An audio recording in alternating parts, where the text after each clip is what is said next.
TET maths related ఒక question. Paper 1 వాళ్ళకైతే ఇట్లాంటి క్వశ్చన్స్ చాలా బాగా ఎక్కువ రిపీటెడ్‌గా వస్తాయి. ఇది ప్రీవియస్ ఇయర్ క్వశ్చన్ గూడా. 11% of which number is 33?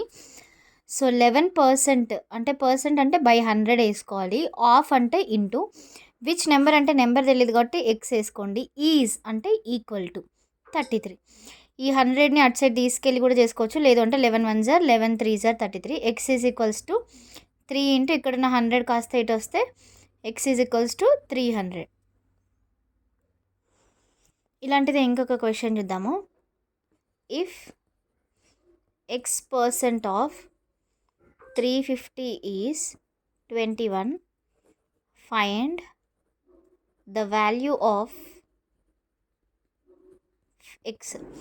So X percent of 350 is అన్నారు. ఎక్స్ పర్సెంట్ అంటే ఎక్స్ బై 100, ఆఫ్ అంటే ఇంటూ ఆఫ్ 350 అంటే X by 100 into 350 is equals to 21 అంట. అంటే ఇప్పుడు ఈ ఎక్స్ వాల్యూ ఎంత అయితే ఇది ఈక్వల్స్ టు 21 అవుతుంది అనేది చెక్ చేయాలి. 0 0 గెట్స్ క్యాన్సల్. 5 1 జార్ ఇది 5 1 జార్ 5, 5 2 జార్ 5 7 జార్ 35, 7 1 జార్ 7 3 జార్ x is equals to 3 into 2 6. 6 is the answer. ఈ క్యాలిక్యులేషన్ ఒక్కొక్కరు ఒక్కొక్కలాగా చేస్తారు. మీకు ఏ కైండ్ ఆఫ్ క్యాలిక్యులేషన్ ఈజీగా ఉంటే అట్లా చేయండి. ఈ 350ని డైరెక్ట్ 21 తోటి కూడా క్యాన్సిల్ చేసుకోవచ్చు. సో డిపెండ్స్ అన్నమాట. నెక్స్ట్ క్వశ్చన్ చూద్దాము. If 8% of x is equals to 4% of y, then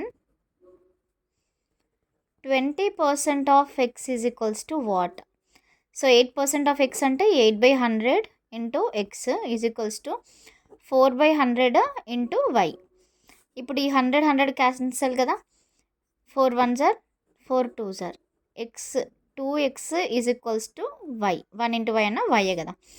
X is equals to y/2. లేదు అంటే ఈ వైని ఇటు సైడ్ తీసుకొస్తే x/y ఈజ్ ఈక్వల్స్ టు 1/2 అవుతుంది.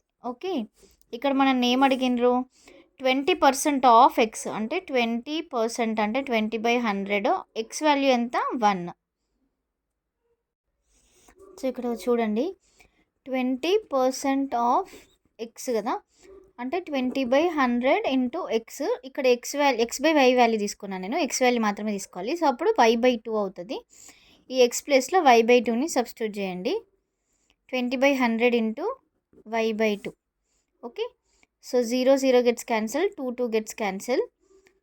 y/10 is the answer. Okay.